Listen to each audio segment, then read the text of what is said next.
Murder there.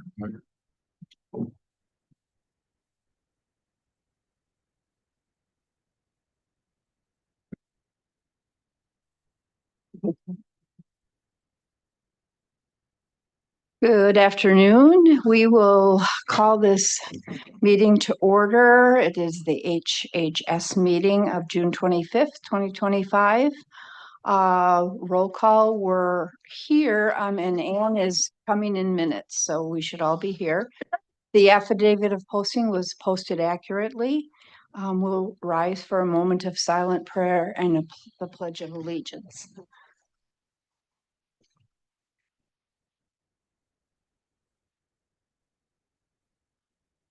I pledge allegiance to the flag of the United States of America and to the republic for which it stands, one nation under God, indivisible, with liberty and justice for all.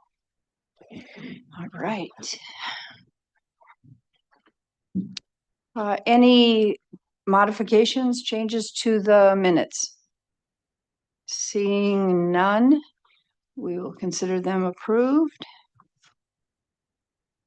All right, our first order of business here is Veterans Service Update, quarterly report. We have Kurt on board here. Good afternoon, Kurt. Good afternoon.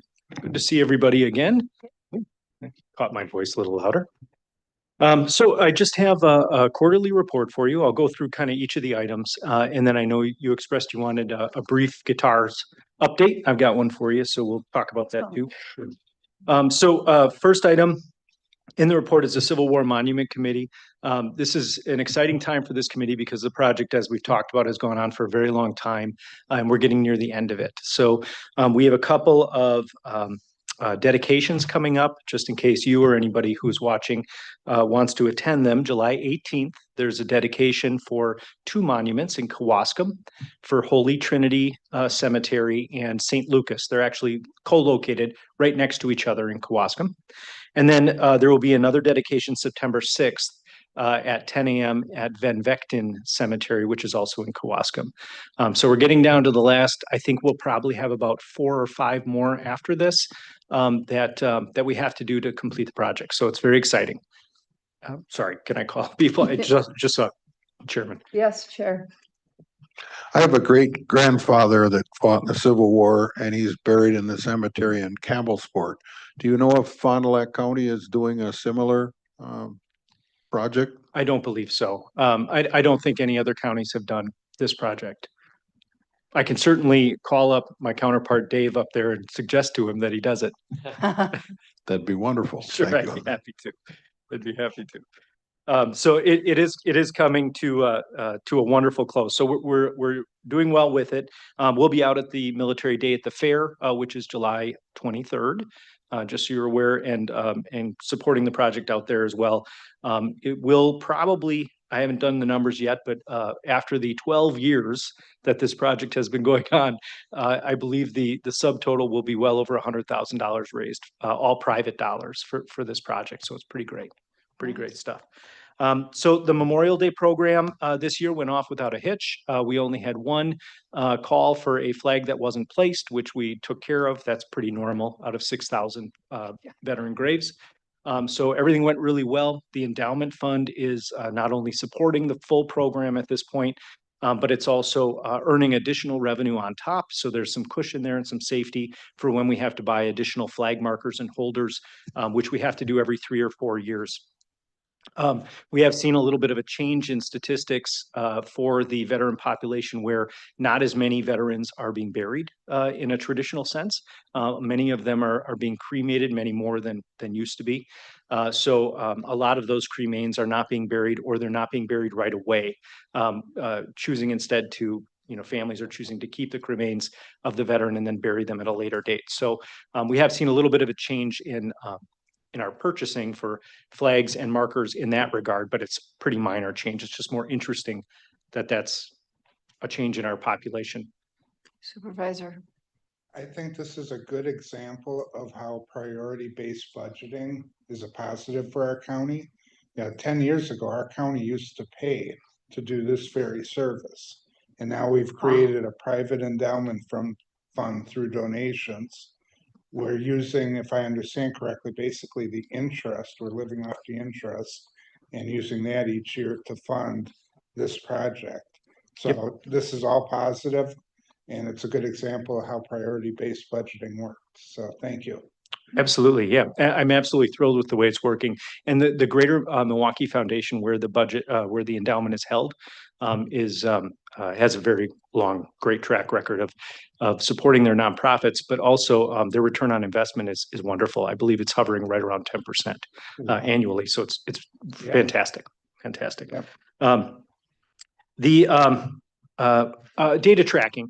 So I had spoken in January to this committee about keeping track of our office data and monitoring appointments and walk-ins and just kind of reflecting that back to you. We're about 6 months from that time frame, so I included it. I'll be honest with you, I'm not gleaning a lot from the data. It's a little flat, and maybe we don't have enough time. So we'll check it again in 3-6 months, see if there's something there to talk more about. But I didn't see a substantial answer in my data. My hope is that we'd start seeing, annual trends where we could plan a little bit based on those trends. Months where there's a huge uptick in veteran appointments, or where there's a very low point in veteran appointments, and that would help guide our office a little bit. But I'm just not seeing that yet. And then finally, it's not listed on your report, but the Guitars for Vets program. There was a slight change from the national organization in Guitars for Vets, where they kind of stopped the program for a period of a month and a half based on not having enough funding or concerns about funding. I believe they went through an audit of some sort within their organization. And when they came back online, they said that we didn't have as many guitars to support our veteran students as we had anticipated. So in that light, the Guitars for Vets committee got together and decided that we would have a breakaway program where we're going to still do the guitar therapy program. It's going to be privately funded, but we would do a separate guitar therapy program when Guitars for Vets lacked funding, so that we didn't have to alter our pattern or not serve veterans in this way, because the program has been so successful. So that is just getting off the ground now. We're doing a little fundraising for it, which I expect to be successful. It's not going to be a large amount of money that it takes to do this. And then we'll resume all of our programming with either Guitars for Vets when they're funded, or what we're generically calling the guitar therapy program that we have here locally. So right now we have 8 veterans on that waiting list. So we're excited to get back going. Super.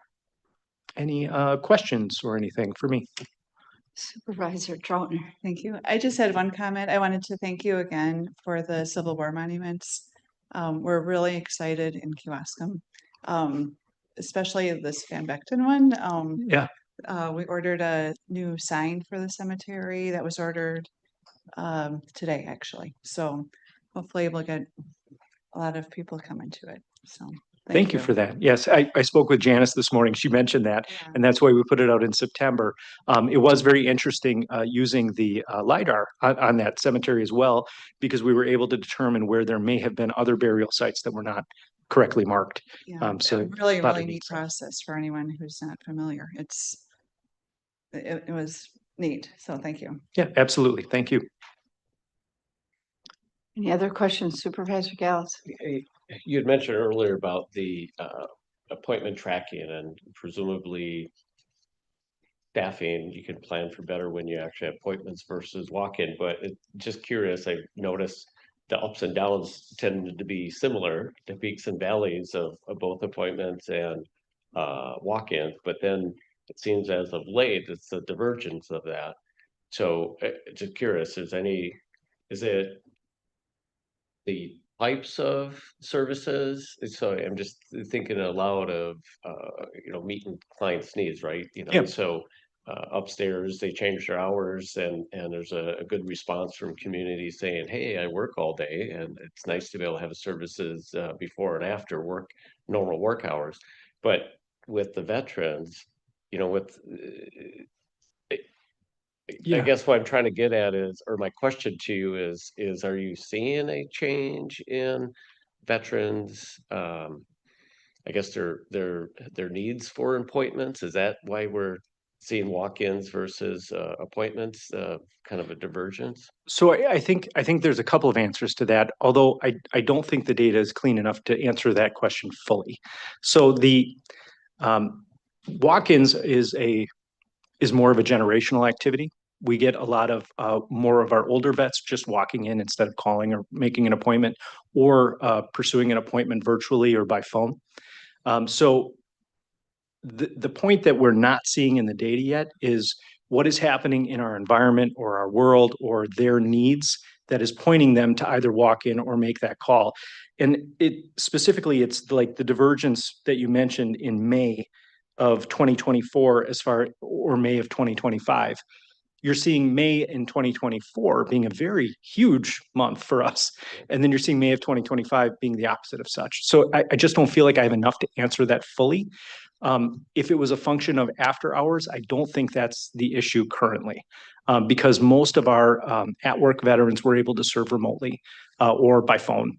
So if they cannot get out of work or they can't come in for an in-person appointment, and then it's appropriate to do it online, we can easily do that. So we can accommodate most of those needs. Interesting. Yeah, I'm hopeful that it bears out some cleaner data when we get a little bit more time. For instance, September is pretty clear to me why September of 2024 was so low. That's back to school. That's a very busy time for everybody. Everybody's kind of getting back into the swing after summer. I'm just not clear why the rest of the months aren't making more sense to me. So more investigation and more thought on it.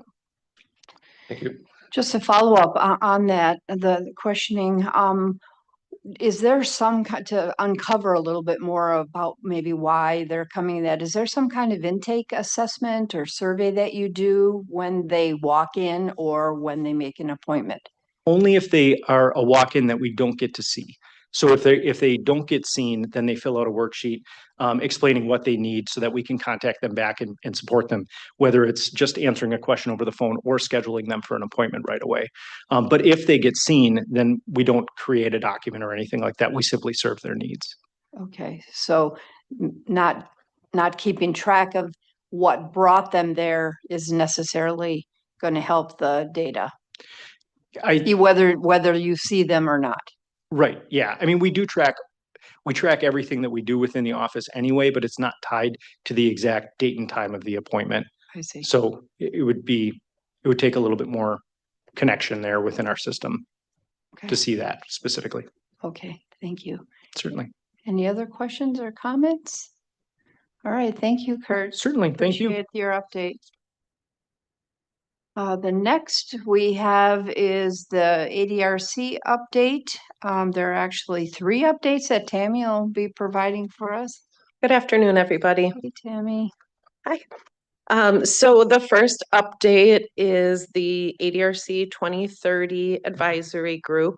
I was nominated by our regional quality specialist. So there are 5 regions in the state to be a part of this group. Very honored to be a part of it.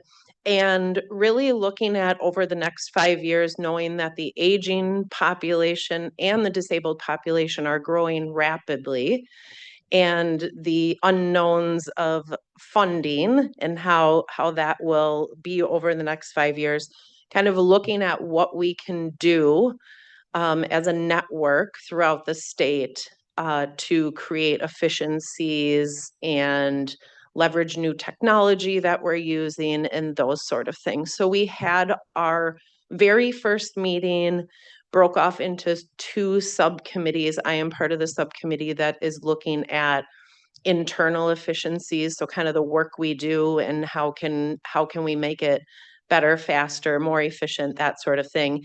And really nothing to report at this time. We're really just getting started, but I'll be happy to bring updates to this group as we move forward. So it's exciting, and I think forward thinking that we're not just saying, well, population's growing and that's it. Yeah. We're really looking at it, getting down into the weeds about how we can serve our consumers best over the next 5 years in particular. Any questions about that? Supervisor Just Gallus. real Yes. quick, in your attachment, you mentioned there were two main priorities. What were those? So the first one, the subcommittee that I am not a part of, is looking at the contract between aging and disability resource centers and managed care organizations at the state level. Those two entities, ADRCs and MCOs, we call them, have to do certain things to get people enrolled into programs. And I'll say from a state level, they don't always play nice in the sandbox, and some of the documents don't match the documents here. So making recommendations, because there is an opportunity for ADRCs to give feedback on those contracts. So one group was working on that. And then the other subcommittee that I am a part of, we are currently just starting looking at our scope of services, which is our state contract essentially, what services we're mandated to provide, how we provide those services. And we are going to survey directors and supervisors of ADRCs throughout the state, looking for feedback on that contract that we are obligated to follow. Thank you. You're welcome. Okay, moving on. Okay.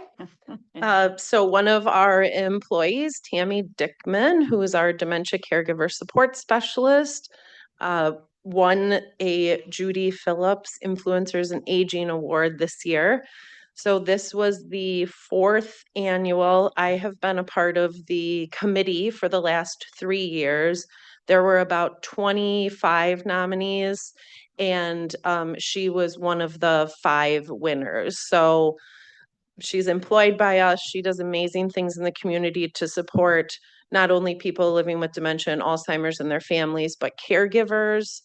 Part of the Caregiver Coalition, in which they do events and respite care for caregivers in our community, memory cafes throughout the county, just a whole slew of things that she does. And so she was nominated and won one of those awards.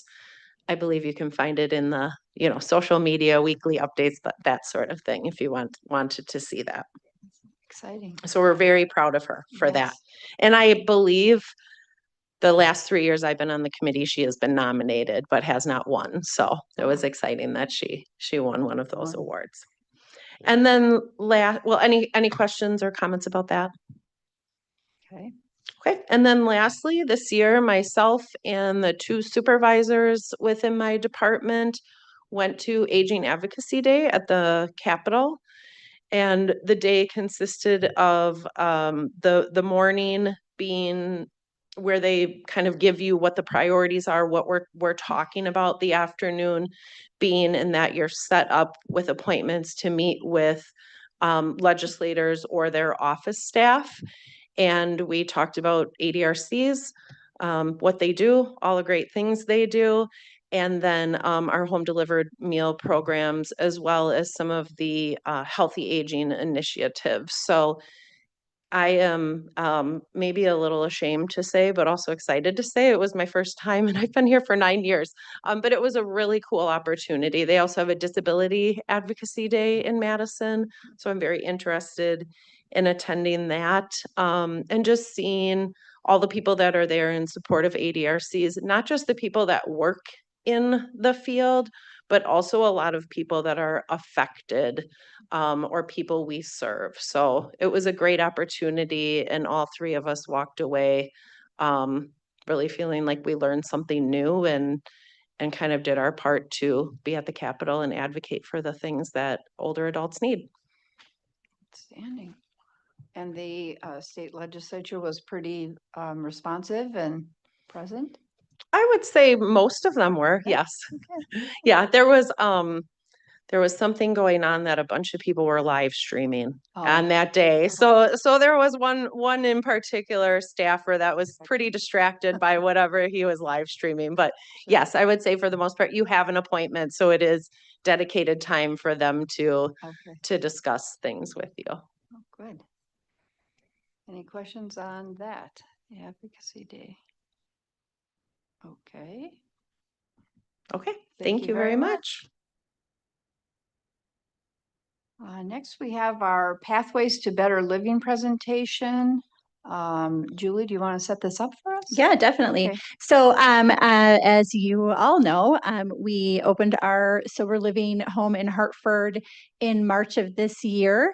And so we've asked Susan Beatty from Pathways and her staff to come and just give a little talk to you all about their organization, the work that they do, and the start of their experience implementing this program in Hartford. So I'll let Susan step up and introduce herself and give her spiel, and then there'll be an opportunity to answer any questions you might all have.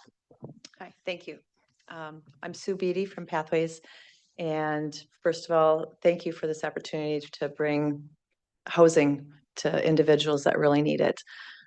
Since we have announced the opening of this place in Hartford, we have had so many people call and ask us for additional housing with children. So this has really started a nice trend where it's opened up a door for us, where it's bringing additional people out who would never have considered treatment or housing before, where now they can not have to make that decision of choosing family or my recovery. For a lot of you who may not be familiar with Pathways, we've been around for 10 years, mainly up in Sheboygan and Manitowoc counties, although we do provide services across the whole state and even individuals outside of the state. We currently have one individual in the West Bend or in the Hartford house. We've been kind of holding back in admitting people there to make sure that we have enough room for people from this county, from this community, and trying to place individuals elsewhere in some of our other homes. We have, I think, 10 other houses besides this one in various different counties, and adjust as needed. So with this house right now, we have one female that's staying in that full time, and then she does have visitation with her children on weekends or every other weekend, and then she does have those staying overnight with her there. We make sure that everybody is safe and monitored. We have cameras outside of the properties. We have weekly house meetings. We did have a second person in there. She got transferred to a higher level of care. She needed some more support besides the community living. I would say right now we are in a very infantile stage of bringing in the children portion. And so we do have a meeting next week, Wednesday, with Julie and I don't know who it is from Maida House, yes. And we'll be going through some of their procedures and protocols that they have in place when they work with children so that we can kind of not have to create a brand new program and kind of piggyback off of what they're currently doing.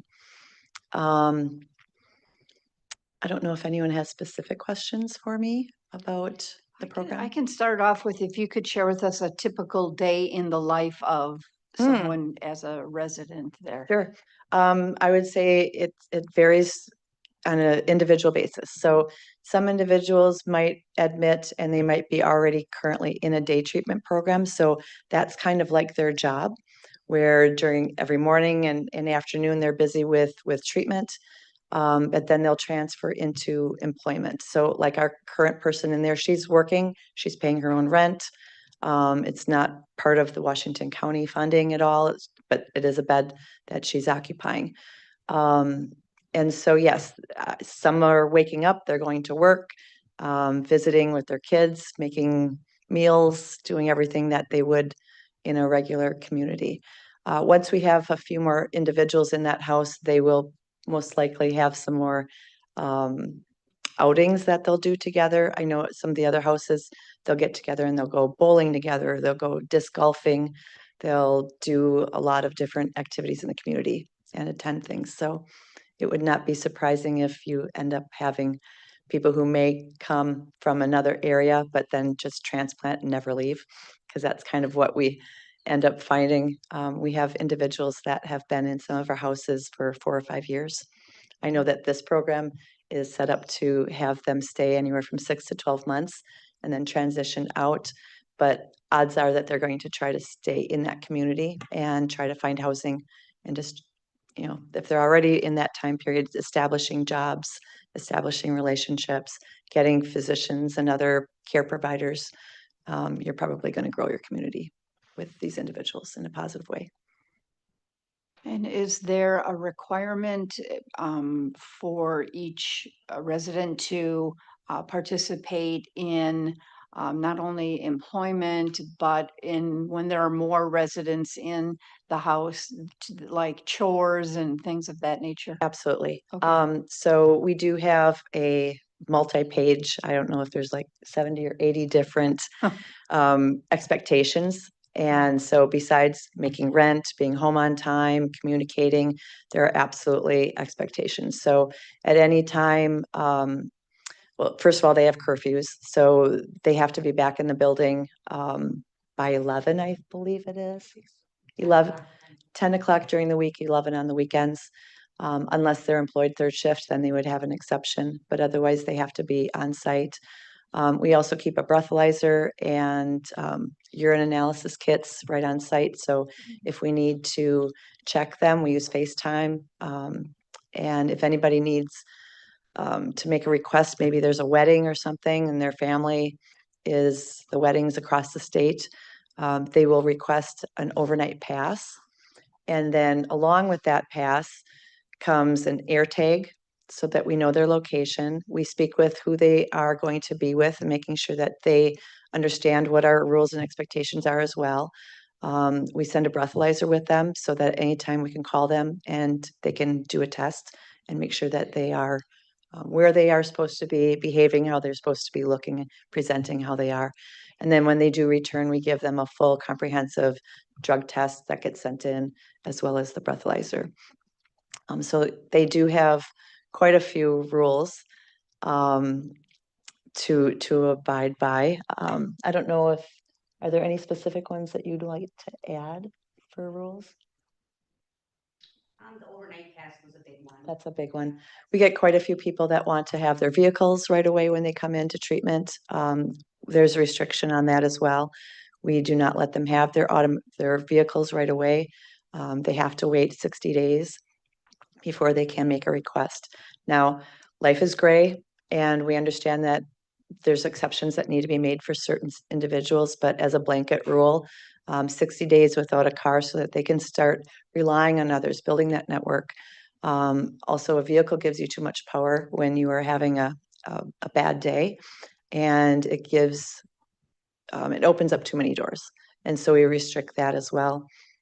When people come into treatment or into sober living or any of our programs, they usually have a 10-day buddy system where they are matched up with somebody who's already been there, so that if they have any questions, they have that person to go to. I would also like to add that part of our structure is we have sober living managers, and then we also have recovery coaches, and they're kind of like a mom and a dad. When one is, if they're not happy with the rules, they'll at least vent off to the coach, and the coach can communicate with the manager. If we really do our best to not have them staff split. And so by having that communication and allowing them individuals who they have the opportunity to speak to is planned. It's intentional for them to have avenues to get their resources met and get their needs met without having to feel like you only have that one person, because if you end up with a riff with that person, now you're cut off, and that's just too much. So we find that is a positive, and those recovery coaches then are coming in more like peers and not the authoritarians, and so they're not as what's my word? Pushed against, I guess. They're not struggling with that authority figure. So that helps a lot. Great. Sounds very comprehensive. Supervisor Gallitz. You had mentioned introducing children, right? So they would reside with that parent, presumably.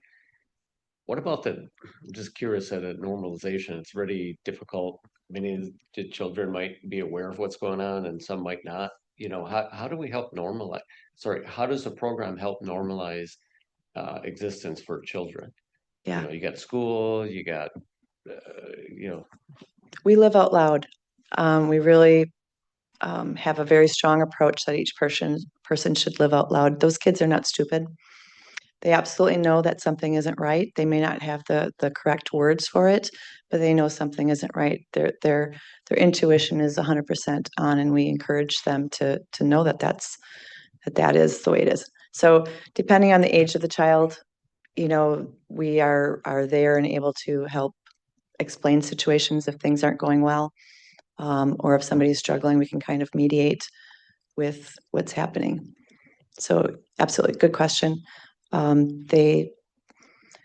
Kids are very smart, and so never approaching them, underestimate yes, yes, yeah. So I think the main thing is just to not necessarily keep it hidden from them. I don't think conversations have to be out in front, but I know, like, even in our residential program, if you are 12 or 13 or older, you can be in our family groups and start learning about that and healing and making it normal. And it really is. It's making it a normal conversation in today's world instead of being hidden like it has for decades. Awesome. Anyone else? Comments, questions? Okay. Go ahead, Julie. Yeah, I just want to add, we're so appreciative of Pathways and how fast, right, that they were able to purchase this home and start up services. I mean, they were just awarded the grant in January, and actually in their proposal was already a offer to purchase a home that Susan made on a wing and a prayer. And so it really was what I think perfectly aligned partnership, and the home is in a perfect location, and it's such a great home. And so I don't want anybody to be wary about the fact that, you know, in a couple of months, we only have one individual living there. I mean, obviously, we know it's a need in our community, but also the word has to get out. And there are so many people who have a need that aren't in our criminal justice system, that are not in our child welfare system. I think we talked about this last month, right, when we asked for the approval to apply for that grant. Around, you know, people who are struggling and have a need, but they're in the community, they don't know. So, you know, I would implore this committee, if, you know, for you to share the information in your communities as well. We are doing, I believe, a half a page, maybe I'll get a whole page in the county executive's newsletter that's going to go out in July. So that will go into every home in the county with the information about what's available and how they can access the service. Super. Yeah, I would add that the referrals are probably slow. I mean, yes, we got it together really quick, and so we're probably ahead of the game in some things where we probably didn't need that same timeline. But if we could get more referrals, we'd be able to fill that house up in no time. So just getting to the right people, letting them know it's there is going to be the big next step for us. So, Susan, what kind of things are you doing to advertise, for lack of a better term, in the community? You know, where are you stopping in at to help build that relationship and that awareness? Yes. So a little bit on Facebook. I think what we're going to do next is we're going to create a flyer and try to get those in food pantries and everywhere throughout the county. Right now, I think our staff has gone through Hartford and met a lot of the individuals there, but not countywide. So we're trying to network those resources that are local right there with, you know, but yes, we have a lot more work to publicize and to market for getting these beds filled. Good. We can all follow you on social media. So Yeah. the Yeah, official spread it. name is Pathways to Better Living. Pathways to a Better Life is our main company name, but then Pathways Sober Living is our Okay. division that will be managing this piece. In Hartford. Okay. Pathways to Sober Living. Yeah, we can all friend that and share that. Sounds great. All Thank right. you. Thank you. Anyone else, any questions, comments before we let Susan go? All right, thank you. All right, thank you. Next on the agenda, last on the agenda is a Riverbend update from Julie. Yes, so thank you. And so the update that you have is in paper form in front of you. I do apologize that it didn't get in the packet. I received it today. So it is in the packet in the future for anybody who wants to look at it. So as you know, we're presenting the data on the implementation of the new program at Riverbend to help us make a long-term decision about what services really need to be and should be provided in the county. So this report is a little bit more comprehensive than what was given to us last month. So it is a little bit more information. As you can see, though, I think the big takeaway is there are a lot of referrals being made, which is a great first indication, but they're in the 68th percentile of deferred. And deferred means it's a nice way to say denied. And so 68% are not being accepted into the program. They were able to give us a number of reasons why. And so you can see on the second page is a colored graph that talks about the reasons for those deferrals. The two biggest ones, the sort of teal color called no appropriate match. What that means, and I talked a little bit about this last month around the needs of the child and the current children that are there and the fit.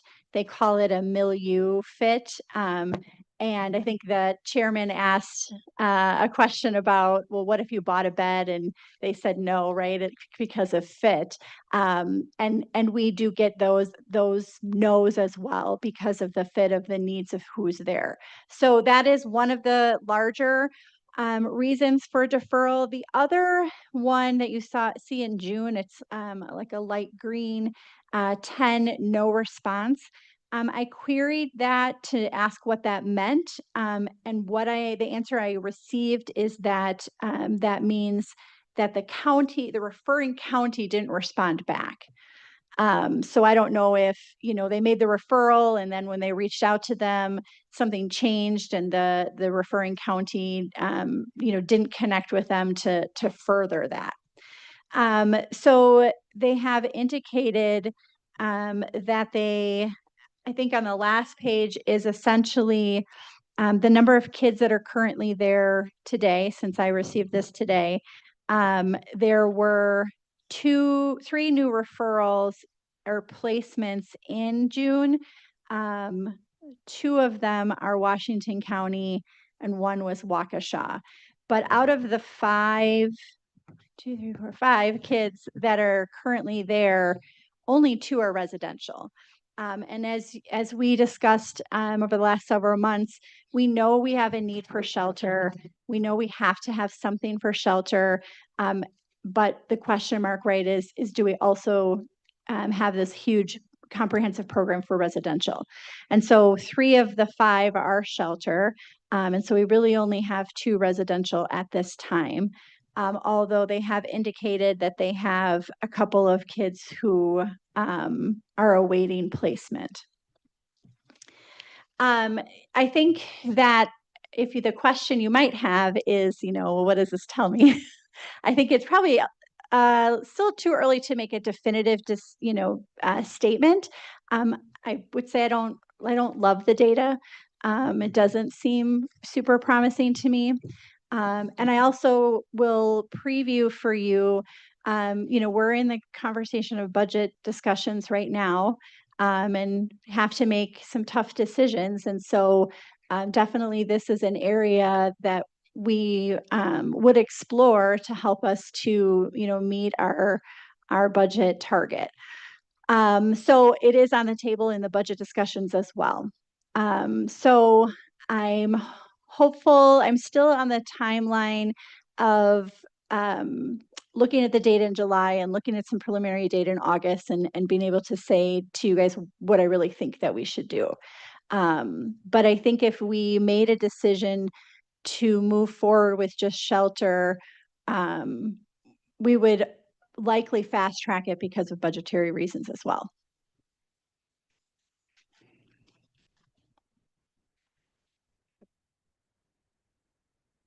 So the overall 63% deferral rate is not very positive, right? Right. It's disappointing.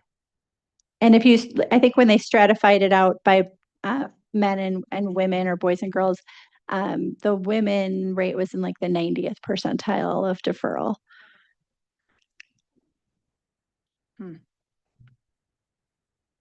And how does that, this is a very broad question, how does that get fixed?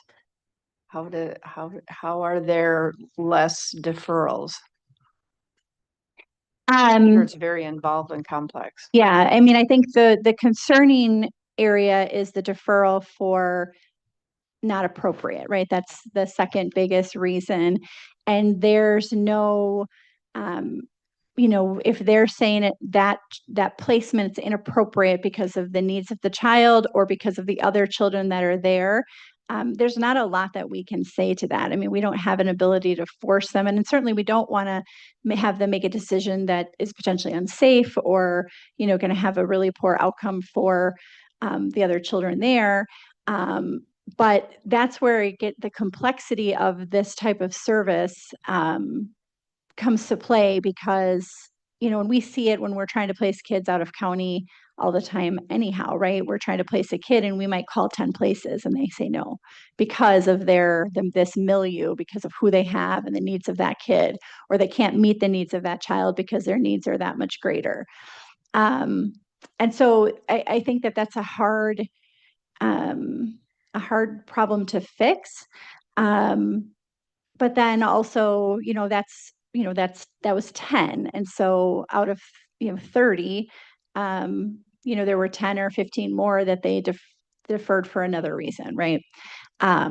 So, I think the question that we've had is, okay, we think this program could be very successful if the referrals are there, and the referrals seem like they're there, but are they, right? Because if they're not appropriate referrals, then the need for the program really isn't accurate if the referrals don't match. Well stated. Yeah. Supervisor Bossert. So I'm looking at the no responses. I wonder, this is just a hypothetical. Could that be that these facilities, if they feel that our program is looking for reasons to defer, that they just don't want to waste their time with us? You get what I'm saying? Mhm. Like they're just thinking, well, they're just gonna defer us anyway. They just want to get the documentation as to why. And we got a promising option here. We're gonna put our time there.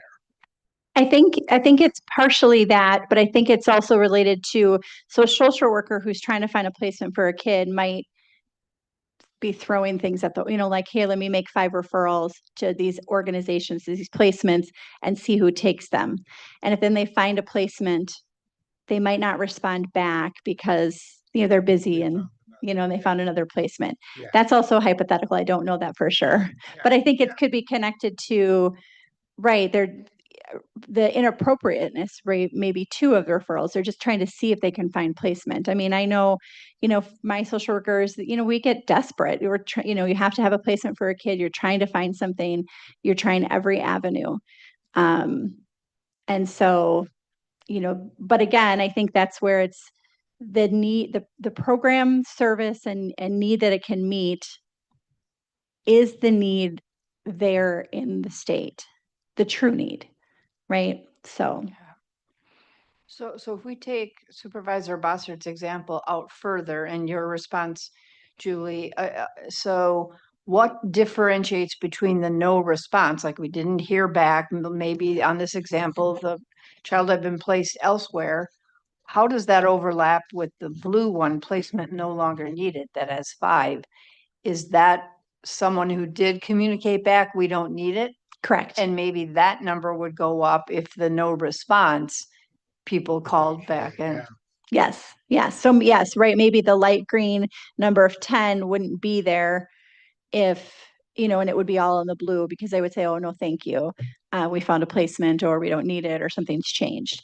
And so, and so to, to give Riverbend credit, they can only, they're reporting on when they say no, and then they're reporting on the other reasons, right? And so the no appropriate match, medical needs, age, safety concerns, are primarily them saying no.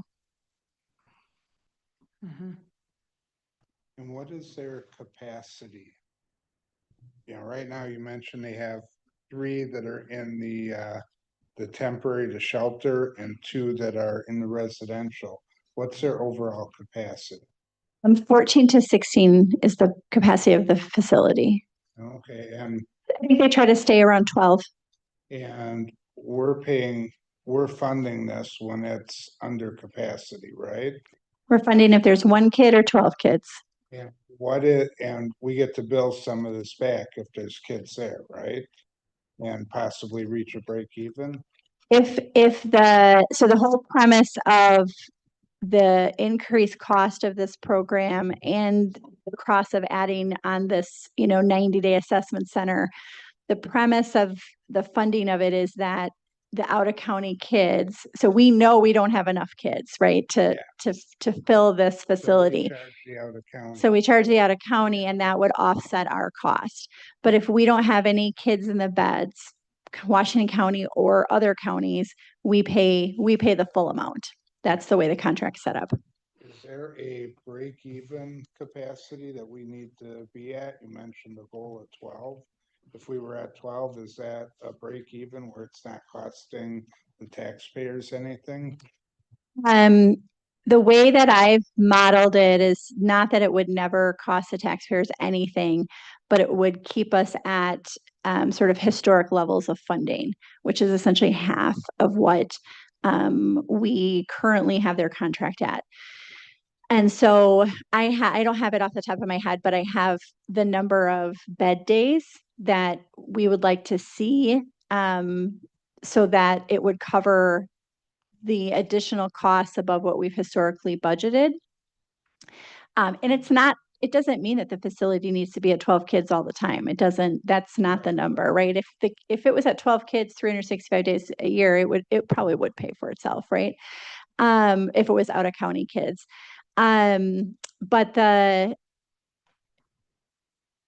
So I'm gonna stop there and see if that answers your question. So to hit our goal right now of having it be half funded by out of county kids, would we need to be on average like 6 kids or 8 kids? Yeah, I think it would be about 8 kids at any given time. And right now we're at 2. So, yeah, I mean, as you mentioned, the data is very early, but if this is the trend, it gets very hard to justify this program. It looks the need isn't there. If we're trying to fix a problem, where it's not a problem, so that's kind of where I'm thinking along that same line, that if this doesn't correct soon, it may be time to make that tough decision. And I would just also like to mention that this has been the historical problem, right? That we've been unable to have the number of kids in the beds to justify the program. But because we need the shelter, we've kind of kept it going.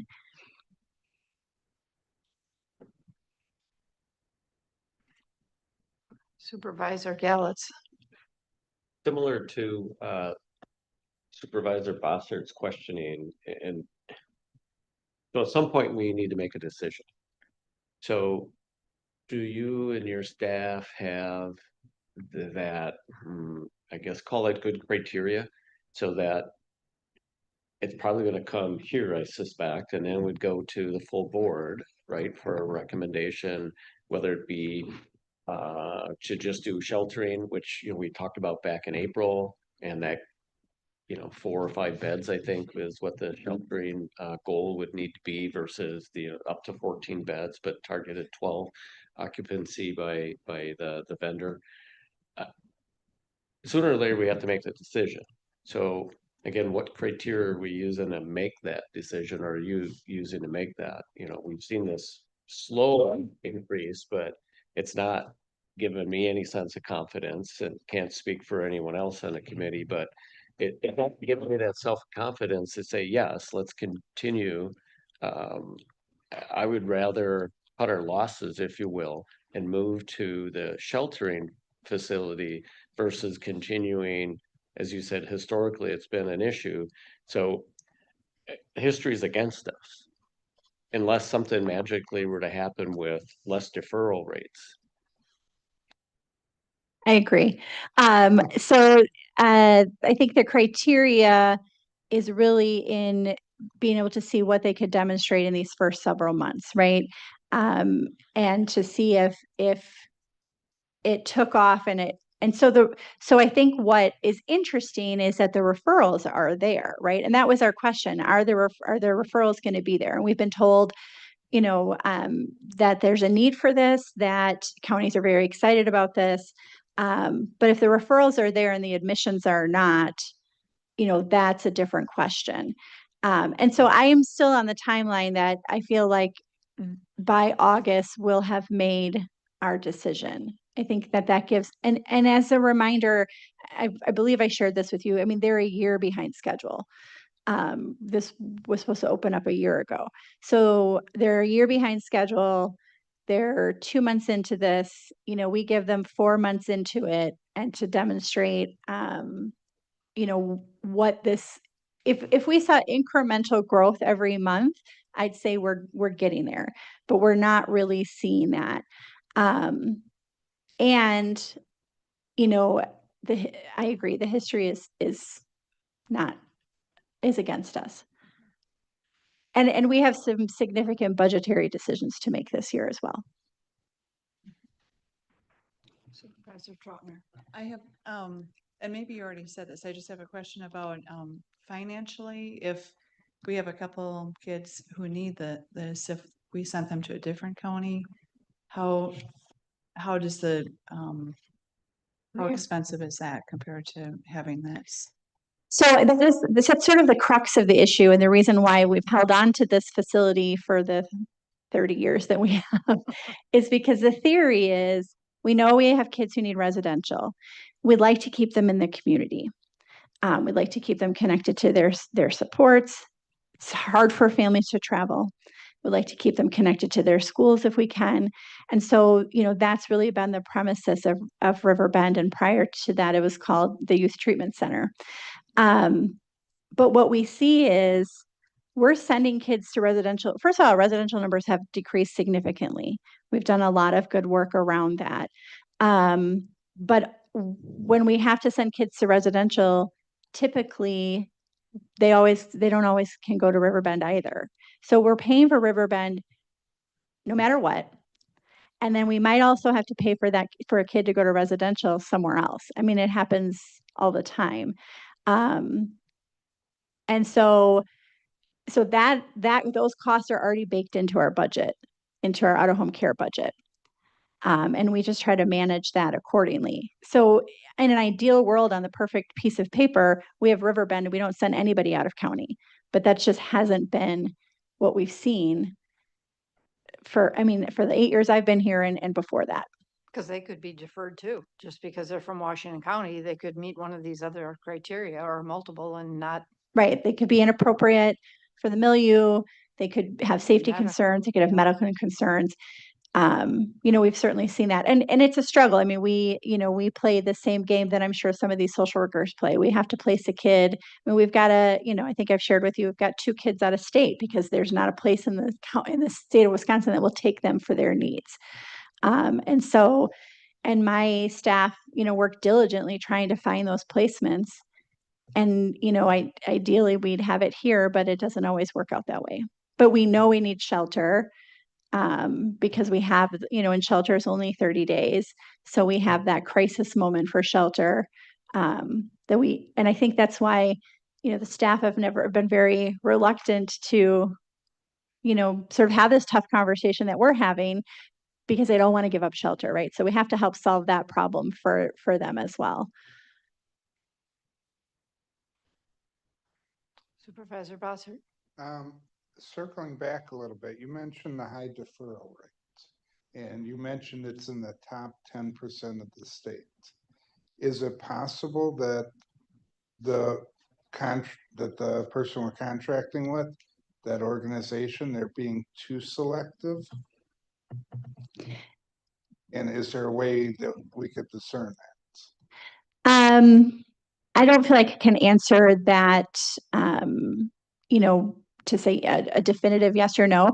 It definitely has been an issue that's ebbed and flowed over time. And, you know, when we've seen high rates for ourselves, right, before even this, you know, the 90-day assessment center, when we've seen high deferral rates for ourselves, that, you know, we've had to sit down and have that conversation.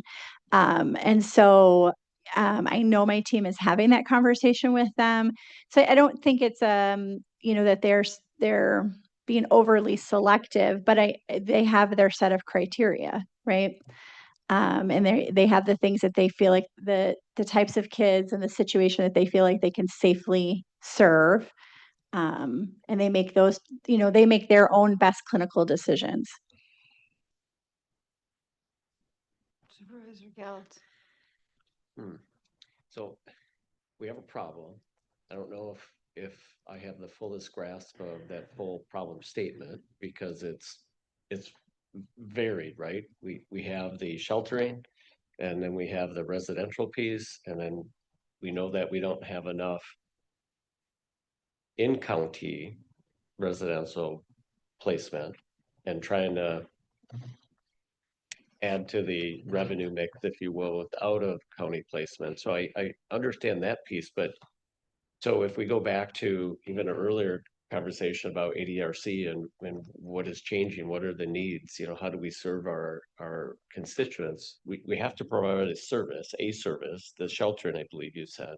So do we attack it from what do we have to provide and what would we like to additionally provide? And then maybe to supervisor's comment of like, well, we're not going to be able to maybe plan for those unknowns, right? That come up and we have a placement out of state because that's the only place they could provide for it, whatever that bill is, we have to pay it. So that we have to dig into, who knows, reserve if that comes up. But is there, if we're saying sorry, I'm jumping around here a bit, so I'm trying to bring this back. If we're saying that sheltering is something that we still want to do and we need to do, well, do we focus on what that need would be, whether it be building out the next biennial budget or subsequently, and just focus on that piece? And then when we have to have residential placements, do we add to the budget, you know, all right, we likely will see a $500,000 or $300,000 annual expense for that. So at least we have a budget placeholder. So we're not, you know, going to the fund balance all the time. Mm-hmm. Again, that's just kind of where I'm thinking. Yeah, and I know just to add some, you know, layers to that, I think, you know, we'll pat ourselves on the back. We've done really well with our budget. We've always ended in the good and given some money back, even though our out-of-home care has been over budget. So we've just managed it throughout the department, you know, to the end bottom line. I know that there are other counties who have had years where they end their budget in the red. And so then, you know, in that year, you know, I'm assuming that then the county, you know, has filled that back with general fund. And so, you know, we try every year to end our budget in the positive, or at least, you know, at some zero. And, you know, like I said, in the last 8 years that I've been here, we've been successful. I'm always worried about the year that you know, that we won't be successful in doing that. And so to your point, right, that would, you know, that would be a decision we'd have to make on how to reconcile that. And then, you know, and reporting to the committee about why that happened that year, right? But because our budget is so complex and it's not just one single in and out, we just try to make up for overspending by maximizing revenue or underspending in another area by just paying, you know, very close attention to it every month.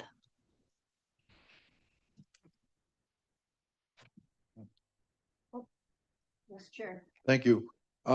The company that's providing this service, do they have a contract that penalizes us if we decide to cut our losses and end it?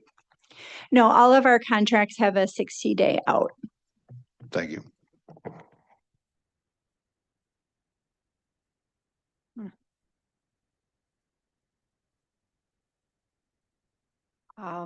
I guess the great discussion for one, that it will continue.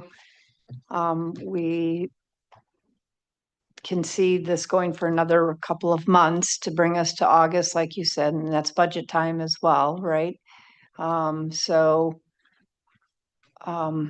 unless there's any other comments or feedback, I appreciate the report and you maybe want to summarize and end it, but Yeah, thank you. I appreciate that. Yeah. And I think also just to follow up a little bit more to what Supervisor Galitz was saying, I think I believe in August we'll have a more formal proposal to you.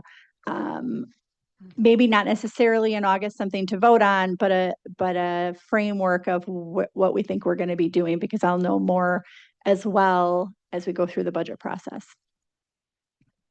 fair enough. So Supervisor one Gale. thought occurred to me here, so give me a little latitude, please. So we have opioid monies, right? And I suspect some of the sheltering or placements might be due to controlled substance abuse. Is that a fair statement? You could connect some children's trauma and behavior to that, to a parent who's struggling. Yes. Or even the child themselves? Yes. So if it's a child themselves, would care for that child fall under the opioid settlement? You could probably make that connection. Again, I'm just thinking, mind you, that we know that's for a limited period of time, Mm-hmm. but if that money is going to grow for a while, I know we've talked on previous discussions, hence my latitude. We've talked about how best to use those funds. Well, if there's a potential need today or now, and we could tap into that to serve a child that the money could be used for in a sheltering or placement. Again, I'm just trying to connect some dots. If there is a lean year in a budget, can we pull that funds from the settlement? Yeah, I appreciate that. And I don't know if I'm getting into topics I shouldn't talk about. So I will tell you that when we present sort of a framework or a proposal, we will include all of those potential things that we could pull from or we could use and how we could use it. That makes sense. The other last question I have is, compared to other shelter homes in residential in the state, other counties, do we have the opportunity to compare their acceptance and deferral rates? Some of not only the rates, but the definitions of when someone asked before, are we too specific? Yeah. And what else could we look at I know they're giving us the direction. So I'm not sure. I'd have to speak to Coral about if we can pull something from WSAQUIS, which is their data system for child welfare and youth justice. So if we can pull something from there, we might be able to at least just show our own data for other locations. For residential. For shelter, part of the work that they are doing and they have been doing is trying to figure out how shelter is run in other counties. Not every county has shelter. And so, because one of the questions on the table for us over time has been, do we close the whole thing, right? But then we have shelter that's 2 or 3 counties away, which is a negative for us. And so, but we've also looked into, how other counties are running their shelter. Some contract it out, some run it themselves, And so looking into, if we went to a shelter only program, how would we go about doing that? All right. Again, great discussion. We will continue to review the reports that you put together for us and more to be discussed. Thank you. All right. Okay, thank you, Julie. Our next meeting date will be August 27th. There are some schedule conflicts with July 23rd, so we're going to meet on August 27th. Cancel the July 23rd meeting. Okay. And this meeting is adjourned. Thank you.